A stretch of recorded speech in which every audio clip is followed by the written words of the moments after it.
Workers use the side door.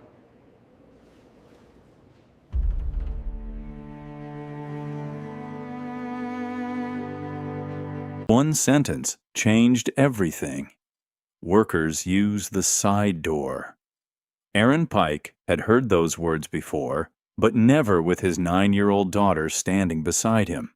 What no one inside Foundry Commons knew was that the quiet single dad they had just brushed aside wasn't there to ask for a favor. He was the safety inspector whose signature would decide whether the building opened that day, and before the morning was over, the owner herself would discover that the man sent to the side door was the only one trying to keep everyone alive. The old freight terminal had spent nearly a century watching trains come and go before anyone imagined it could become the brightest new landmark along the Milwaukee River. Now, on the morning of its grand opening, Foundry Commons gleamed beneath warm golden lights that reflected across polished glass and freshly restored brick. Delivery trucks had already disappeared, replaced by black SUVs, television vans, and guests wrapped in tailored coats against the December cold. Laughter drifted across the plaza while photographers adjusted their cameras, waiting for the ribbon cutting that promised a new beginning for the city. Aaron Pike slowed his pickup at the curb and shut off the engine. For a moment, neither he nor his daughter moved. 9-year-old Sophie looked through the windshield, her breath leaving a soft circle on the glass. "That's a lot of people," she whispered. Aaron smiled, though his eyes stayed on the building. "It is." She reached toward the dashboard where a cardboard volcano rested inside a shallow box. One corner had bent during the drive. "I still think it'll survive school." "It'll do better than survive," Aaron said. "You'll knock their socks off." She laughed quietly. "You always say that." "Because it's always true." Sophie grinned before opening her door. Cold air rushed inside. Aaron stepped out, lifting a heavy black tool bag from the truck bed with one hand while tucking a bright red document folder beneath his arm with the other. Across its front, in bold block letters, was a single unmistakable stamp. Not approved. He looked at it only long enough to make sure it was still there before closing the folder again. Sophie hurried beside him, trying to keep pace with his longer stride as they crossed the plaza together. People noticed them. Some looked only for a second. Others looked longer. The expensive coats, polished shoes, and conference badges surrounding them made Aaron's gray work jacket and worn boots stand out more than he cared to admit. He had stopped noticing those looks years ago, or at least he had learned to pretend he didn't. The revolving doors opened, releasing warm air scented with fresh coffee and polished cedar. Inside, sunlight poured through towering windows onto the restored stone floor where freight carts had once rolled generations earlier. Employees hurried in every direction with radios clipped to their jackets. Servers arranged champagne glasses. Florists made final adjustments to winter centerpieces. Everything felt rehearsed. Everything except the father carrying a toolbox. Sophie looked up. "Pretty." "It is." "You think Miss Keene likes it?" Aaron nodded. "I think she worked very hard for it." They had barely reached the entrance when a woman in a navy suit turned from speaking with 2 investors. She moved with practiced confidence, every step measured, every sentence already halfway formed before she spoke it. Natalie Crane, CEO of Foundry Commons Operations. Her eyes landed first on Aaron's tool bag, then his boots, then Sophie. She offered the brief smile people gave strangers they expected someone else to handle. Without asking his name, she gestured toward the east side of the building. "Workers use the side door." The words were calm, professional, almost polite. They still landed harder than if she had raised her voice. Sophie looked up at her father. Aaron didn't answer immediately. He simply shifted the weight of the tool bag onto his other shoulder. "I'm here to meet Judith Keene," he said evenly. "She asked me to be here before the ceremony." Natalie's expression barely changed. "I'm sure facilities can help you from the service entrance." "My meeting is with Ms. Keene." Before Natalie could respond, another voice entered the conversation. Mr. Pike. Curtis Dane walked toward them, wearing the confident smile of someone determined to control every moving piece of a complicated morning. He extended a hand that Aaron accepted only briefly. There you are. Curtis turned smoothly toward Natalie. He's one of our maintenance contractors. The sentence came too quickly, too naturally. As I was saying, Curtis continued, our service entrance is around the east loading dock. Aaron watched him carefully. I'm expected, and we'll make sure everything gets where it needs to go. Curtis's smile never moved. Neither did his eyes. Behind them, several guests had begun watching, not openly, just enough to notice the man with the toolbox being redirected away from the front entrance. Aaron could almost feel Sophie's small hand brushing against the sleeve of his jacket. He looked down. She wasn't embarrassed. She was confused. Dad? It's okay. Natalie had already turned back toward arriving guests. Thank you for understanding. Aaron stood still for another heartbeat before nodding once. I understand. He didn't argue. He didn't raise his voice. He simply stepped aside with Sophie and allowed another wave of elegantly dressed visitors to pass through the doors that had just closed in front of them. As they walked toward the east side of the building, Aaron glanced back one last time.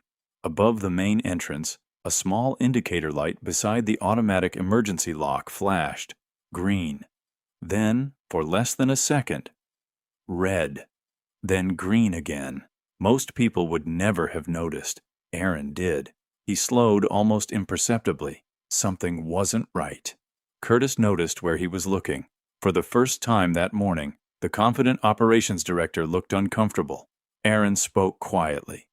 Did Judith receive my report? Curtis answered a fraction too quickly. Everything's being handled. My report. I said it's being handled. Aaron studied him. Curtis's smile remained in place, but the color had faded from his face. Without another word, Aaron continued walking toward the service entrance beside his daughter.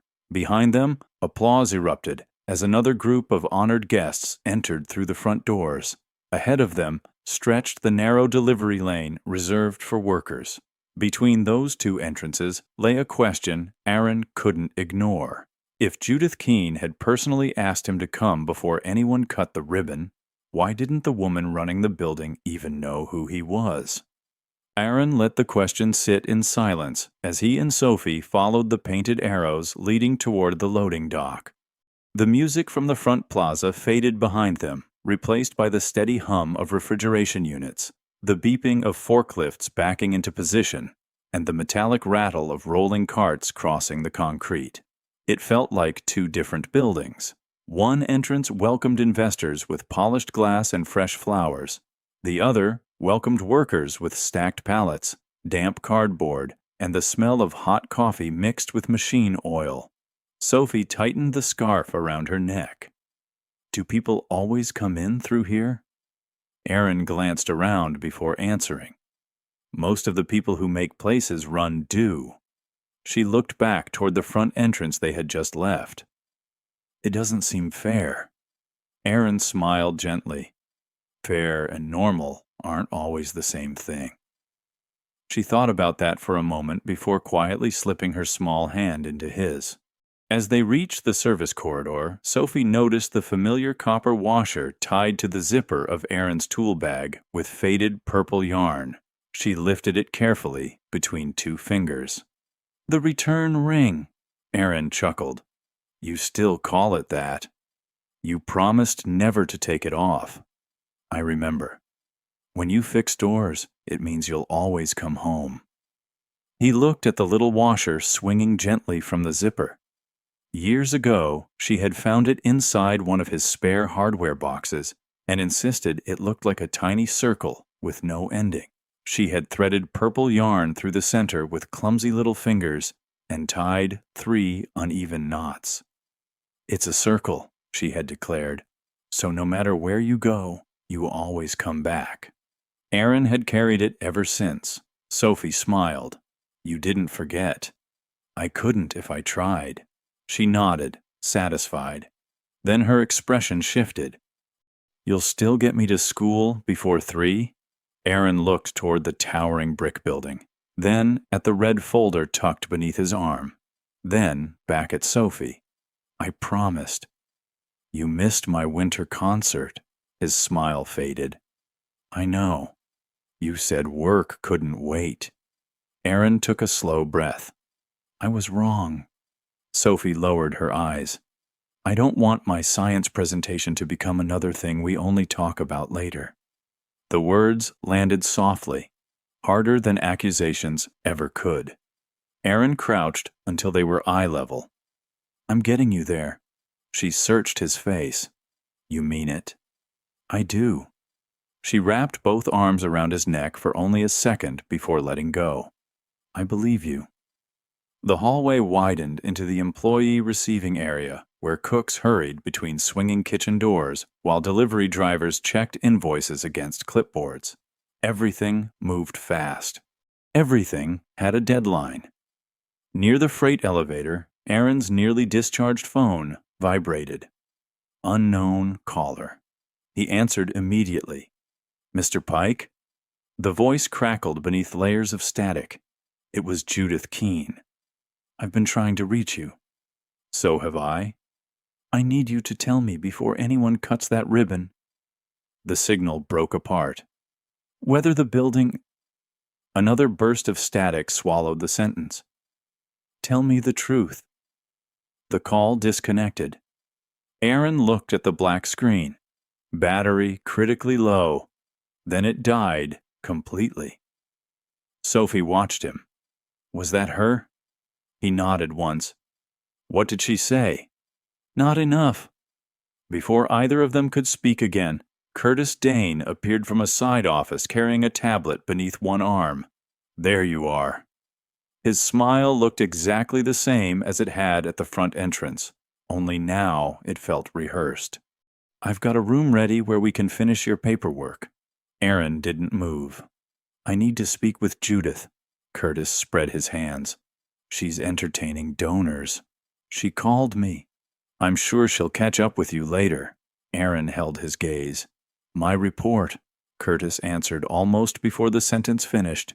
Everything's under control. Aaron noticed something strange. Curtis wasn't irritated. He was nervous, very nervous. As Curtis turned toward the hallway, Aaron's eyes drifted upward. Mounted above the service exit was another electronic lock indicator. Green, green. Then a tiny flicker.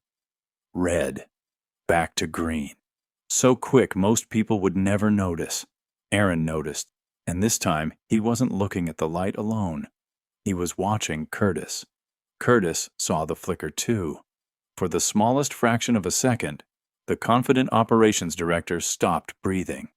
It lasted no more than a heartbeat. Then Curtis recovered, forcing another polished smile onto his face as if nothing had happened. You'll want to come this way, he said, gesturing toward a narrow hallway that disappeared behind the commercial kitchens. Aaron didn't move. Instead, he looked back at the tiny indicator light above the emergency door. It had already settled into a steady green again, calm enough to fool anyone who didn't know what they were looking at. But Aaron had spent nearly 20 years reading the language of doors. Locks didn't hesitate without a reason. Electronic releases didn't blink for decoration. Something beneath the walls was trying to tell him a story. He simply didn't know the ending yet. Sophie tugged gently on his sleeve. Dad? We're coming. Curtis led them through a maze of service corridors where the polished elegance of the front lobby gave way to unfinished concrete, exposed steel beams, and the constant rhythm of people preparing for opening day. The air smelled of fresh bread, detergent, and warm electrical equipment. Workers hurried past carrying trays, floral arrangements, and stacks of folded linens, each too focused on their own task to notice the father and daughter walking beside the operations director. Aaron noticed everything. The temporary extension cords taped across the floor, The emergency exit map partially hidden behind promotional banners. A maintenance cart parked several inches too close to an exit corridor. None of those issues alone would stop an opening. Together, they painted a picture that made him increasingly uneasy. As they rounded another corner, the sound of heavy wheels scraping across concrete echoed ahead. A teenage employee struggled to steer two oversized insulated food carts through a service hallway barely wide enough to fit them. One wheel caught the edge of a floor drain. The carts lurched sideways. The boy strained harder, his face turning red with effort. "Hurry up," someone called from farther down the corridor. "We're already behind schedule." The teenager swallowed and shoved again. The front cart drifted sideways until it blocked nearly half of an emergency exit door. Aaron slowed. He watched the scene without saying anything. The young worker couldn't have been older than 17. His uniform shirt hung loosely from narrow shoulders, and his employee badge read, Malik Foster Curtis barely glanced at him. "Keep moving, Malik." "I'm trying, sir." "It shouldn't take this long." Malik nodded quickly and pushed harder, almost losing control as one cart rolled toward the wall. Without thinking, Aaron set his tool bag on the floor. "I've got it." Curtis frowned. "Mr. Pike, we've really got paperwork." "It'll take 30 seconds. Aaron stepped beside the young worker and immediately released the brake on the rear cart. "You're fighting both carts at once." Malik blinked. "I didn't know this one was locked." "Most people wouldn't." Aaron removed several heavy serving trays from the top rack, handing them one by one to a nearby prep table before repositioning the carts into a straight line. "Now push." Malik leaned forward again. This time, the carts rolled easily. A tired smile spread across his face. "Thank you." Curtis checked his watch. "We're wasting valuable time." Aaron ignored the comment. Instead, he looked toward the emergency exit beside them. Its electronic strike lock gave off a faint vibration almost too quiet to hear. He rested two fingers lightly against the metal frame. There it was again. Not constant. Not normal. A tiny pulse. He crouched near the door and pointed beneath the lock housing. "See this ring?" Malik nodded. "If this system ever loses power and the door doesn't release, pull that manual override straight down." The teenager looked surprised. "I didn't know it had one." "It has to." Aaron smiled. "A safe exit should never depend on perfect electricity." Malik repeated the motion with his eyes, committing it to memory. "So, pull first, then push?" "Exactly." Curtis cleared his throat loudly. "Mr. Pike." Aaron stood, lifting his tool bag once more. Before following Curtis, he glanced at the emergency door one last time. The vibration returned. Barely noticeable. Barely there. But now he knew something else. The warning wasn't isolated to the front entrance. It was spreading deeper into the building. And whatever problem Curtis was trying so hard to keep hidden, it was hiding in plain sight. Curtis opened the door to a small engineering office tucked behind the commercial kitchen. Blueprints covered one wall. A bank of security monitors flickered silently in the corner, showing loading docks, hallways, and the polished front lobby where guests continued to arrive. The smell of fresh paint mixed with warm electronics filled the room. "Let's get this wrapped up," Curtis said, placing a clipboard on the table. "Everyone has a busy morning." Aaron set down his tool bag, but kept the red folder under his arm. "I'll need to finish my inspection before I sign anything." Curtis's smile thinned. "We've already walked the important areas. We've walked the areas you wanted me to see." For a brief moment, neither man spoke. Sophie quietly placed her science project on an empty chair and wandered toward the window overlooking the employee corridor. She stayed close enough to hear her father, but far enough not to interrupt. Curtis slid a single sheet of paper across the table. "It simply confirms that today's inspection is complete." Aaron didn't touch it. Instead, he opened his own folder and compared the wording. The document in front of him wasn't an inspection report. It was a completion acknowledgement. No mention of blocked exits. No mention of unstable electronic locks. No mention of emergency release testing. "You want my signature," Aaron said calmly. "I want today's work finalized." "My work isn't finished." Curtis leaned forward. "Mr. Pike, this opening has taken 3 years to plan. Hundreds of people have worked toward today. Television crews are outside. Investors flew in from Chicago and Minneapolis." Aaron remained quiet. "You've built a solid reputation," Curtis continued. "I'd hate for one overly cautious report to hurt that." He opened a desk drawer and removed another folder. "Sign today, and I'll authorize immediate payment. No waiting 30 days. Aaron listened. "I can also extend your maintenance contract another 6 months. Regular work, reliable income." The offer hung in the air. Steady work meant truck repairs, rent paid on time, less worrying each month about whether another inspection would come along. Curtis noticed Aaron considering the numbers. "You've got a daughter, depending on you." Aaron slowly looked toward Sophie. She wasn't listening to the conversation anymore. She was carefully straightening the bent corner of her cardboard volcano, pressing it gently with both hands as if patience alone could repair it. His chest tightened. Missing one school concert months earlier still sat heavier on his heart than any unpaid invoice. Curtis lowered his voice. "Nobody gets hurt." Aaron finally spoke. "That's something neither of us can promise." The room fell quiet again. Sophie walked over, noticing the silence. "Dad?" He smiled at her. "I'm okay." Her eyes dropped to the purple cord hanging from his tool bag. She reached over and lifted the little copper washer between her fingers. "The return ring almost got caught on that cart." Aaron chuckled softly. "Good thing you rescued it." "You said it stays with you." "It does." She gave it one small swing before letting it fall back against the zipper. "Then don't forget." Aaron looked at the tiny circle of worn copper, then at the unsigned paper waiting on the table.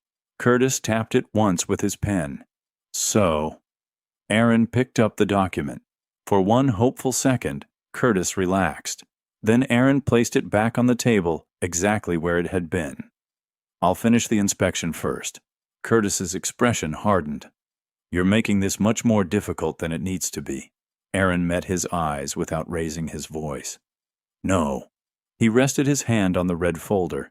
"I'm making sure people walk into a building that's ready to welcome them." Outside the office window, applause echoed faintly from the front lobby as another group of honored guests arrived. Inside the engineering office, Curtis no longer looked impatient. He looked cornered. And for the first time that morning, Aaron realized the man wasn't trying to speed up paperwork. He was trying to keep the inspection from continuing. Curtis folded his arms, forcing a patient smile that no longer reached his eyes.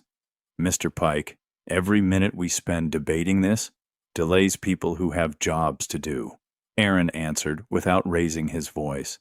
"My job is making sure they get to go home after doing those jobs." The room fell quiet. Even the muffled celebration from the front lobby seemed farther away. Curtis picked up the unsigned form and slipped it back into the folder. "Fine," he said. "We'll take one more look." His tone sounded cooperative. His expression didn't. Aaron lifted his tool bag while Sophie picked up her science project. As they stepped back into the service corridor, the pace of the building had grown faster. Cooks hurried toward the kitchens with trays of fresh pastries.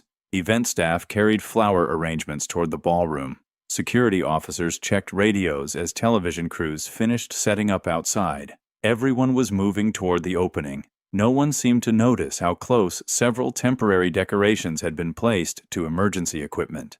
Aaron stopped beside an illuminated exit sign. A large promotional banner advertising the grand opening hung low enough to cover nearly half of it. He gently lifted the fabric. The green lettering became fully visible again. "Who approved this?" he asked. Curtis barely looked. "It'll come down after the ceremony." Aaron wrote a note inside his inspection folder. A few steps later, he noticed another problem. A warming cabinet had been parked partly across an evacuation path while workers unloaded supplies. The obstruction wasn't complete, but it narrowed the passage enough to slow people during an emergency. Aaron measured the clearance with his eyes. That cabinet needs to move. One employee immediately reached for the handle. Curtis stopped him. We'll relocate it later. Aaron looked at the worker. How long would it take? The man shrugged. Maybe 20 seconds. Aaron smiled politely. Then let's spend 20 seconds. The employee looked toward Curtis. Curtis hesitated. Finally, with obvious reluctance, he nodded. The cabinet rolled away. The hallway instantly felt wider. Sophie watched everything without speaking. She had seen her father work enough to recognize something important. He never hurried past small problems, because small problems had a way of becoming very large ones. As they continued deeper into the building, Sophie slowed beside a wall-mounted control panel. Tiny lights blinked across its surface. She tilted her head. "Dad," Aaron turned. "What do you see?" "I don't know." She pointed carefully. "This one keeps doing something different." He stepped beside her. 3 green flashes. A pause. 1 quick red blink. Then green again. Exactly the same sequence she had noticed earlier. Aaron rested his fingers lightly against the metal enclosure. A faint vibration answered him. Not loud, not violent, just enough to suggest the backup circuit was repeatedly trying to stabilize itself. Curtis spoke before Aaron could. "Those panels reset themselves all the time." Aaron didn't respond immediately. Instead, he wrote another note. The page inside the red folder was becoming crowded. Curtis watched the pen move. "What exactly are you writing?" "Everything I observe." Curtis let out a slow breath. "We've had 3 inspections already. And today, you're getting mine." Far away, applause echoed through the building again. Someone had begun introducing guests over the public address system. The ceremony was getting closer. Curtis checked his watch. Aaron closed the folder. He wasn't finished, not even close. And with every new observation, one thing became harder to ignore. None of these problems looked accidental. Each one by itself could be dismissed. Together, they formed a pattern that someone had hoped no one would ever take the time to see. Aaron closed the red folder without another word. He had seen enough to know that instincts alone weren't enough. Every concern had to be documented, every observation verified. A safety inspector who guessed was dangerous. A safety inspector who ignored evidence was worse. Curtis walked a half step ahead, talking constantly now. "You know how these opening days go. Temporary signs, extra equipment. Everyone's rushing. By tomorrow, it'll all be cleaned up." Aaron looked around the corridor. "I don't inspect tomorrow." Curtis let out a short laugh that sounded more forced than amused. "No building is perfect." "No." Aaron nodded. "But emergency systems have to be." They reached a pair of heavy fire doors leading toward the mechanical rooms. Aaron pressed the crash bar. The door opened smoothly. He let it close. Instead of sealing immediately, it hesitated for a fraction of a second before the latch finally caught. Almost invisible. Almost impossible for anyone else to notice. Aaron tested it again. The same hesitation. His fingers rested against the metal. Warm. Warmer than it should have been. He crouched, examining the electric strike. Tiny scratches surrounded 2 recently replaced screws. "Who serviced this lock?" he asked. Curtis glanced over. "Our maintenance crew." "When?" "Last week." Aaron made another note. "What company supplied the replacement parts?" Curtis paused. "I'd have to check." Aaron looked up. "I'll need that information." The operations director nodded without committing himself. Across the hall, a maintenance worker pushed a cart stacked with folded tablecloths. Seeing Aaron kneeling by the door, the man slowed. "Everything okay?" Aaron smiled politely. I'm making sure it stays that way. The worker returned the smile and continued on. Sophie watched her father scribble another line into the inspection report. You've written a lot. I have. Is that good? Aaron considered the question. It means I'm paying attention. She accepted the answer, though worry lingered in her eyes. A loud burst of applause rolled through the ceiling from the grand lobby overhead. The ceremony schedule was moving faster than Aaron expected. He checked the time. If everything went perfectly from this point forward, he could still drive Sophie to school before her presentation. If. His truck needed a transmission repair he had been putting off for weeks. The rent was due in 6 days. The inspection fee from today's job would cover both. If today's job ended the way Curtis wanted it to, he quietly pushed those thoughts aside. Money could wait. Physics couldn't. Fire wouldn't care about someone's budget. Locked doors never listened to excuses. His phone remained dark in his pocket, the dead battery cutting him off from Judith Keene and anyone else trying to reach him. That bothered him almost as much as the building itself. Curtis suddenly stopped beside another security panel. I think we've covered enough. Aaron looked down the corridor beyond him. I haven't inspected the East Service exits. They're identical. No two doors are identical. Curtis sighed. They've already passed inspection. Aaron's voice stayed calm. They haven't passed mine. For a moment, neither man moved. Kitchen staff hurried around them, carrying trays of pastries toward the ballroom, unaware that the conversation had become a quiet contest of patience. Finally, Curtis stepped aside. 5 minutes. Aaron nodded once. That's all I need.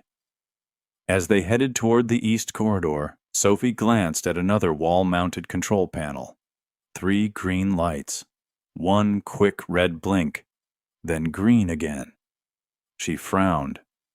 Dad. Aaron followed her gaze. The same pattern. A different panel. A different hallway. His expression hardened. Whatever was wrong with this building, it wasn't confined to one door anymore. Aaron stood in front of the second control panel longer than Curtis liked. The tiny lights repeated their rhythm. Green. Green. Green. A quick flash of red. Then silence before the cycle started again. It was subtle enough to disappear beneath the noise of the building, hidden behind conversations, rolling carts, and the cheerful music drifting from the grand opening upstairs. Sophie looked from the panel to her father. It did it again. Aaron nodded. It did. Curtis folded his arms. You've seen a blinking light. That doesn't mean the building is unsafe. Aaron didn't argue. Instead, he opened the red folder and wrote another line beneath his earlier notes. Repeated backup circuit irregularity. Multiple locations. Requires full verification before public occupancy. Curtis's jaw tightened. You keep writing as though you've already made up your mind. Aaron closed the folder. I make up my mind after I finish gathering facts. They continued toward the East Service corridor. The farther they walked from the polished lobby, the more the building revealed its working heart. Steam drifted from the kitchens. Industrial dishwashers hummed behind swinging doors. Delivery workers stacked crates of produce while electricians packed away ladders after finishing overnight work. Everyone believed the hard part was over. Aaron suspected it wasn't. Halfway down the corridor, he stopped again. A large stainless steel warming cabinet sat just inches from another emergency exit. It didn't completely block the door, but in a crowded evacuation, those missing inches could become precious seconds. Aaron measured the clearance with his eyes. Then he looked toward the nearest employee. Excuse me. A woman arranging catering supplies turned around. Yes? Could you help me move this cabinet about 2 feet to the left? She immediately reached for the handle. Before she could move it, Curtis stepped between them. Leave it. The woman froze. Curtis smiled politely. It'll be relocated after the ceremony. Aaron asked quietly. How long would it take? The employee shrugged. Less than half a minute. Aaron smiled back. Then let's spend half a minute. She looked uncertainly at Curtis. For a long second, no one moved. Finally, Curtis gave a reluctant nod. The cabinet rolled easily across the polished concrete. The emergency exit opened into a clear path. The employee brushed her hands together. There. Aaron thanked her. Sometimes the smallest fixes matter most. She smiled before hurrying back to work. Curtis waited until she disappeared. You enjoy making people nervous. Aaron looked at the newly cleared exit. No. I enjoy making sure they have a way out. They walked on. Sophie remained unusually quiet. Aaron noticed. What are you thinking? She hesitated. Everybody keeps talking about the people coming in. She looked back toward the exit they had just cleared. But you keep looking at how they'd get out. Aaron stopped walking. A proud smile crossed his face. That's exactly my job. She seemed pleased she had understood. I think Mom would have noticed things like that too. The words arrived gently, unexpectedly. Aaron's smile lingered, but sadness passed quietly through his eyes. She noticed everything. For a moment, neither of them spoke. The memory stayed with them as naturally as breathing. Then a burst of applause echoed through the ceiling again. The ribbon-cutting announcer was beginning to introduce the morning's speakers. Time was slipping away. Curtis checked his watch once more. We're done. Aaron looked farther down the hallway where another emergency exit waited beyond a turn. No. His voice remained calm. I'm not. Curtis exhaled sharply. Mr. Pike. Aaron interrupted him for the first time that morning. I haven't finished earning my signature. The sentence hung between them. Curtis didn't answer, but as Aaron continued toward the final inspection area, the operations director no longer looked merely impatient. He looked like a man watching the last few minutes of a secret he could no longer keep hidden. The east mechanical corridor was quieter than the rest of the building. The applause from the grand opening had faded into a distant murmur, replaced by the low hum of ventilation fans and the rhythmic clicking of electrical relays hidden behind concrete walls. Bright utility lights cast long shadows across the polished floor, making every doorway seem deeper than it really was. Aaron paused outside the final service exit. Unlike the decorative doors in the main lobby, this one was built for emergencies alone. Heavy steel, reinforced frame, automatic electric strike. No one would admire it during the grand opening. Yet someday, it might become the most important door in the building. He rested his hand on the crash bar. Mind if I test one more release? Curtis answered too quickly. That's unnecessary. Aaron looked at him. Safety inspections are full of unnecessary things. He pressed gently. The latch released. The door swung open. Cold December air slipped inside before Aaron let it close again. The locking mechanism clicked. Then came a faint metallic buzz. Not constant, not healthy. His eyes narrowed. He pressed once more. Exactly the same hesitation. Sophie watched from a few feet away. It sounds different. It does. Aaron crouched and examined the strike plate more closely. Fresh tool marks surrounded the mounting screws, brighter than the surrounding metal. Someone had replaced parts recently, but not carefully. He stood and opened the red folder again. Curtis sighed. Another note? Another fact, Aaron wrote slowly. Multiple emergency locks exhibit delayed response after reset. Recommend immediate full system verification before occupancy. The scratching of his pen echoed through the quiet hallway. Curtis stared at the page. You really intend to submit that? I intend to submit whatever I observe. Curtis took a slow breath. You know what happens if this opening is delayed? Aaron closed the folder. I know what happens if an emergency exit doesn't work when people need it. Neither man looked away. For a long moment, the only sound came from the ventilation system overhead. Finally, Curtis reached inside his jacket and removed a sealed company envelope. I wasn't planning to do this until later. He handed it toward Aaron. Inside was a payment authorization already signed. The inspection fee. Approved immediately. Beneath it sat another document. A 6-month maintenance agreement. Steady work. Guaranteed income through the winter. No waiting for accounting, Curtis said quietly. You've earned it. Aaron studied the papers without touching them. Outside, another round of applause drifted through the ceiling. The opening ceremony had begun. Curtis lowered his voice even further. Take care of your family. Aaron thought of the transmission that slipped every time his pickup climbed a hill. He thought of rent due next week. He thought of the grocery list folded inside his wallet. Most of all, he thought of Sophie standing only a few feet away, trusting him completely. She wasn't watching the contract. She was watching him. Without saying a word, she reached over and gently straightened the little copper washer hanging from his tool bag. The return ring. Its purple yarn caught the light for only a second. Aaron smiled softly. Then he looked back at Curtis. My family is exactly why I can't sign something I haven't finished. The envelope remained suspended between them. Slowly, Curtis lowered his hand. The smile disappeared from his face. For the first time all morning, there was no attempt to sound friendly, only frustration, only pressure, and only one question left hanging in the silent corridor. How far was Curtis willing to go to keep Aaron's signature off the real inspection report? Curtis slipped the envelope back inside his jacket with slow, deliberate movements. So that's your final answer. Aaron nodded once. It is.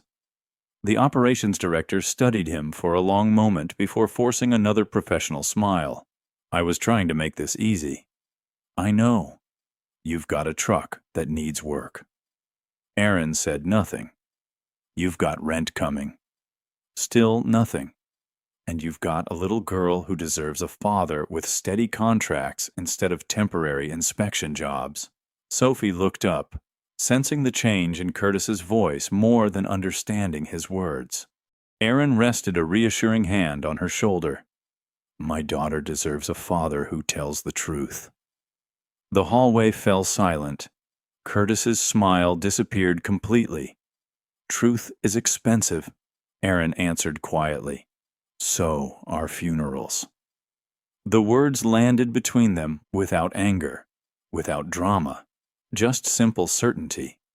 Curtis looked away first. Come with me. He led them back toward the engineering office without another attempt at conversation. The sounds of celebration grew louder as they approached the center of the building. Somewhere overhead, an announcer welcomed community leaders onto the stage while applause echoed through the steel beams. Opening day had officially begun. Inside the office, Curtis closed the door. He walked to the desk, picked up Aaron's inspection paperwork, and laid both reports side by side. One was the official inspection Aaron had been completing throughout the morning. The other was the clean approval form Curtis had prepared in advance. Curtis tapped the blank approval page. Sign this. Aaron looked at it. No. Curtis's voice hardened. I'm not asking anymore. Aaron slowly opened the red folder and removed his handwritten report. Every observation, every blocked exit, every delayed electronic lock, every irregular warning signal. Each page represented hours of careful work. He picked up his pen. Curtis watched closely. For one brief second, hope crossed his face. Aaron lowered the tip of the pen onto the final page. Instead of signing the approval, he drew one clean line across the inspection summary. Then he printed 6 words in large block letters. Failed. Do not open to the public. The ink seemed darker than everything else on the page. Aaron signed beneath the statement. Full name. Date. Time. No hesitation. No correction. No second thoughts. Curtis stared at the page as though he couldn't believe what he was seeing. You've just shut down a grand opening. I've documented what I found. You've cost this company millions. Aaron gently capped his pen. I didn't install those locks. Neither man spoke. Sophie quietly reached for her father's hand. She squeezed it once, not because she understood contracts or inspections, because she knew what it looked like when her dad had made a difficult decision. Curtis suddenly grabbed the inspection report from the desk. I'll take this. Aaron didn't resist. That's the official copy. It'll be reviewed. I'll need confirmation it's been delivered. You'll get it. Curtis walked to the office door and opened it. 2 uniformed security officers were already standing outside. Mr. Pike's work here is finished, Curtis said evenly. Please ask him to remain in the service area while we verify his paperwork. The older security officer looked uncertain. Remain. Standard procedure. Aaron knew it wasn't, but arguing now would accomplish nothing. He looked at Sophie. It's okay. She nodded, trusting him completely. As the security officers escorted them toward the employee waiting area, Aaron glanced through a nearby window into the bright front lobby. Guests continued to stream through the main entrance. Servers carried trays of sparkling drinks. Musicians tuned their instruments. No one beyond those walls knew that the man responsible for declaring the building unsafe had just been quietly pushed out of sight. And somewhere above the celebration, the ribbon-cutting ceremony was moving forward, without the one report that should have stopped it. Aaron and Sophie were escorted into a small employee waiting room near the receiving dock. It wasn't locked, but it wasn't a place anyone chose to sit. A vending machine hummed in the corner. Folding chairs lined one wall beneath a faded safety poster that read, "Every shift ends safely." One of the security officers cleared his throat. We've just been told to ask you to wait here, sir. Aaron gave a small nod. I understand. The older officer hesitated. If you need coffee or water, we're fine, thank you. As the 2 guards stepped outside, Sophie climbed onto one of the plastic chairs, resting her science project carefully across her lap. They think you did something wrong. Aaron sat beside her. No. They're treating you like you did. He looked toward the narrow window facing the loading dock where delivery trucks were pulling away one by one. Sometimes people mistake inconvenience for wrongdoing. She considered that quietly. Does it bother you? He smiled, though it carried more weariness than happiness. It never feels good. But you're still calm. I've learned something. What? When other people lose theirs, someone has to keep theirs. Sophie leaned against his shoulder.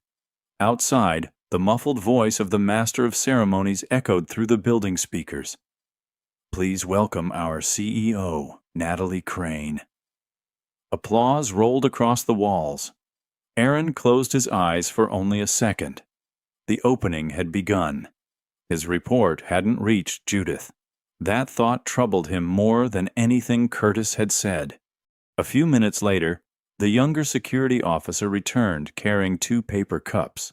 I figured hot chocolate might help. He handed one to Sophie. Her face brightened.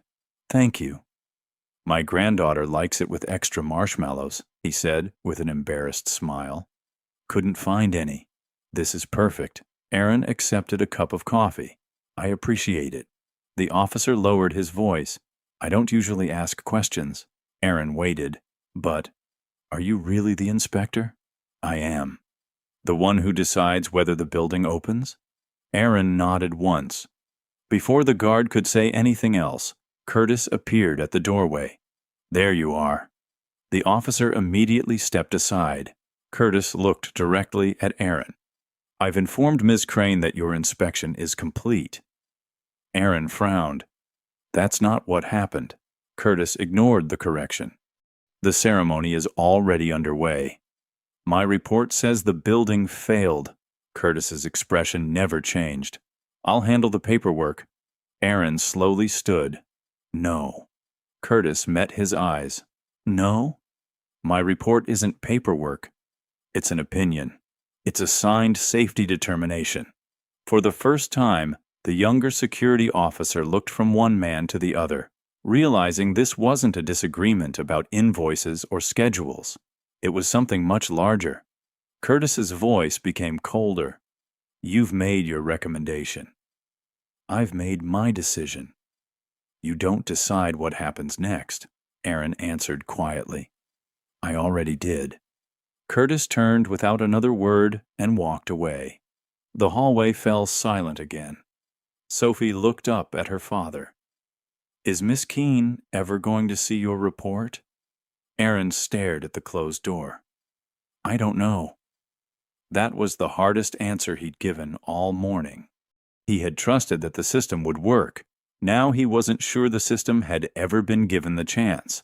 Far above them, another wave of applause erupted as cameras flashed around the stage. Aaron glanced at the dead phone still resting uselessly in his pocket. The only person expecting to hear the truth was still waiting for words that had never reached her.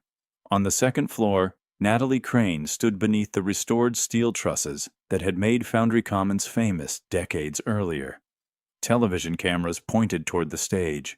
Community leaders smiled for photographs. Behind Natalie, a towering screen displayed the company's promise. Building doors that welcome everyone. She finished thanking the architects, the city council, and the hundreds of workers who had transformed the abandoned freight terminal into a place meant to bring people together. The applause was warm, confident, exactly what everyone expected. But something felt off. Natalie had spent 15 years opening buildings across the country. Normally, by the time she stepped onto a stage, every inspection report had already crossed her desk. This morning, one file was missing. She glanced toward Curtis, standing just beyond the cameras. He gave her a reassuring nod. Everything is fine. Or at least, that was what the nod was supposed to mean. She continued speaking. Our mission has never been about buildings alone. She smiled at the audience. It's about making every person who walks through these doors feel safe, respected, and welcome. Another round of applause filled the hall. Curtis checked his watch. Almost there. Just finished the ceremony. Back downstairs, Aaron sat quietly beside Sophie. The older security officer shifted uncomfortably near the doorway before finally speaking. Mr. Pike. Aaron looked up. Yes? I've worked security for 28 years. Aaron waited. I've learned something. What? When inspectors stop smiling, smart people start listening. Aaron gave him a tired smile. I wish more people believed that. Before either man could continue, hurried footsteps echoed through the hallway. A teenage kitchen worker rounded the corner, carrying 2 heavy plastic bins stacked almost to his chin. Aaron recognized him immediately. The same young employee who had nearly collided with the blocked service corridor earlier that morning. The bins wobbled. One corner caught the edge of a rubber floor mat. The teenager stumbled. Aaron reacted instinctively. He crossed the room in 2 quick strides, catching the upper container before it toppled. Easy. The young man caught his breath. Thanks. No problem. As they steadied the load together, Aaron noticed a laminated card clipped to the teenager's apron. Large letters, simple pictures, color-coded arrows, not part of the restaurant uniform. Aaron pointed gently. Did you make those? The young man smiled shyly. I did. I'm Malik. Aaron. Malik adjusted the bins. I get overwhelmed when things get loud. He tapped the card. So pictures help. Aaron studied it. Emergency exits, assembly points, simple icons anyone could understand without reading. Practical, clear, smart. They're good. Malik smiled with quiet pride. My supervisor says they're too simple. Aaron shook his head. In an emergency, simple saves time. Before Malik could answer, someone shouted from the kitchen.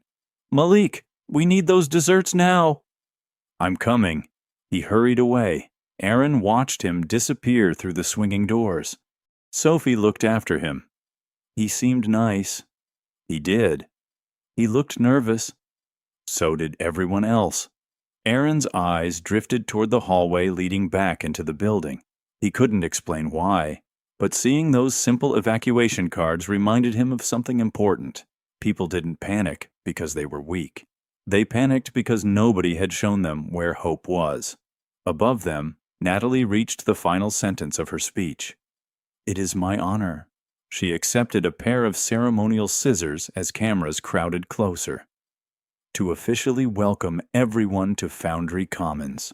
Curtis stepped beside her with a confident smile. The ribbon stretched across the main entrance. Hundreds of guests leaned forward. Outside, more visitors continued streaming toward the doors. Inside the employee waiting room, Aaron suddenly sat upright. A distant metallic sound had reached him through the ventilation ducts. Not loud, not dramatic, just one brief electrical click. Exactly like the delayed lock he had tested less than an hour earlier. His expression changed instantly. He looked toward the ceiling, then toward the hallway, listening. The sound did not come again, but it didn't need to. He had heard enough to know one thing. The building had just whispered the same warning for the third time that morning. Aaron rose from his chair before he realized he was standing. The older security officer noticed immediately. "Mr. Pike?"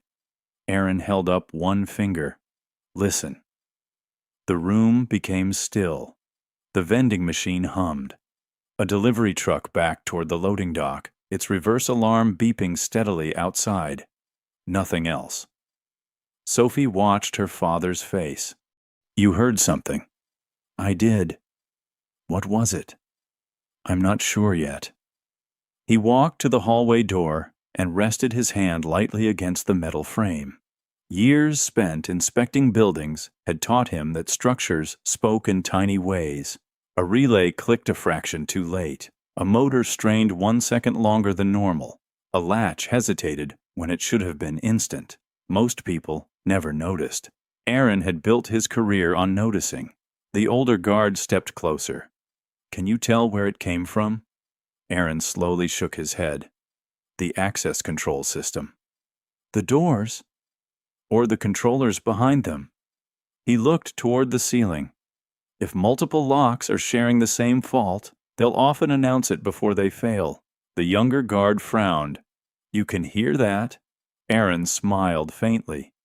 "Sometimes." Above them, the applause faded as guests began moving through the main atrium toward restaurants, galleries, and event spaces. Hundreds of footsteps blended into a steady rhythm that vibrated through the old freight terminal. Foundry Commons was finally alive, exactly as everyone had hoped. At the security desk down the hall, a radio crackled. "Front entrance to operations."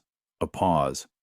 "We're seeing longer lines than expected," another voice answered. "Copy. Open the east interior route to relieve congestion." Aaron's head turned immediately. "The east route?" The younger officer nodded. "It connects through the service corridor." Aaron's expression tightened. "The corridor with the delayed locks." Neither officer answered.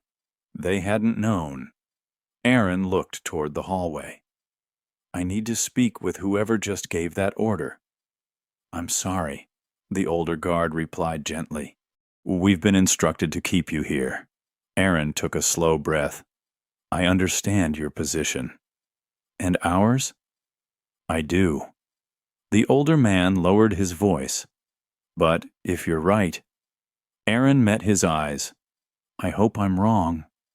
Upstairs, Natalie stepped away from the stage as photographers continued snapping pictures. Her assistant hurried over with a tablet. "Congratulations. Attendance is already above projections." Natalie smiled politely. "Any word from the final inspection?" The assistant hesitated. "Operations said everything was completed." "Completed?" "Yes." Natalie frowned. "Where's the report?" "I'll check again." Before the assistant could leave, Curtis appeared carrying a slim folder. "There you are." Natalie reached for it. My inspector's report? Curtis handed her a single-page summary. Everything passed. Natalie scanned the page. One signature block, one approval stamp, one paragraph. Too clean. She looked up. Where are the supporting notes? Curtis didn't miss a beat. There weren't any significant findings. Natalie had reviewed hundreds of inspections over the years. Every experienced inspector left notes. Even flawless buildings generated pages of observations. She looked back at the report. No comments, no measurements, no maintenance references, no recommendations, only a signature line. Something about it felt incomplete. Downstairs, Sophie quietly reached into Erin's tool bag. She pulled out the little copper washer tied with purple yarn. "The path-opening ring," she whispered. Erin smiled. "You remembered. It always reminds you to do the right thing." He wrapped the purple yarn gently around his fingers. The polished copper had been worn smooth by years of carrying it. His grandfather had once told him that a door only mattered if it opened when someone had nowhere else to go. Erin slipped the ring back onto his bag. At that exact moment, another sharp electrical click echoed faintly through the building. This time, it was followed by the unmistakable sound of several magnetic locks resetting at once. Erin's eyes widened. "No!" He was already moving toward the hallway before the sound had completely faded. Because one lock could malfunction. Two might share a defect. But an entire section of the building resetting together was never a coincidence. Erin didn't become unforgettable because he argued louder. He became unforgettable because even with his daughter's future on his mind, he refused to sign a report his conscience couldn't defend. That quiet moment, with the purple yarn ring resting in his hand, revealed who he truly was. This story reminds us that the greatest courage isn't always dramatic. Sometimes it's simply refusing to let your actions say something your heart knows isn't true. Today, think about one small choice you're tempted to rush through. Before you say, "It's probably fine," pause for a moment, the way Erin did, and make sure you're leaving things better and safer than you found them. One careful decision today could protect someone you'll never even meet. Have you ever stood your ground when doing the right thing came with a personal cost? I'd truly like to hear your story in the comments below. And stay with me, because the next story begins with another ordinary person facing one impossible choice that changes everything.